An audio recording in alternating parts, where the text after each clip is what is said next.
এবং আল্লাহ পাক রব্বুল আলামিন দারিদ্রতা দূর করে দিবেন। খুবই চমৎকার একটি দোয়া। আমরা অনেক সময় দারিদ্রতার ভিতরে পড়ে যাই, অনেক সময় অভাবের ভিতরে পড়ে যাই। এরকম আল্লাহ পাক রব্বুল আলামিন পরীক্ষা করার জন্য মানুষকে বিভিন্ন ভাবে অভাবের ভিতরে ফেলে দেন।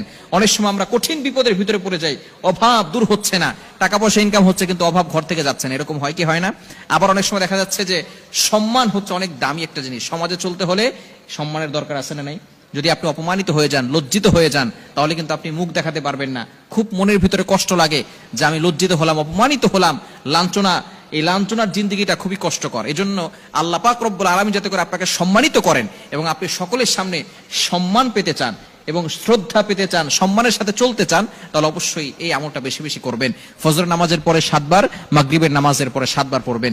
দোয়াটি হচ্ছে আল্লাহুম্মা ইন্নী আউযু বিকা মিনাল ফাকরি ওয়াল কিল্লাতি ওয়াজ জিল্লা ওয়া আউযু বিকা মিন আন আযলিমা আও উযলামা। খুবই চমৎকার একটি দোয়া।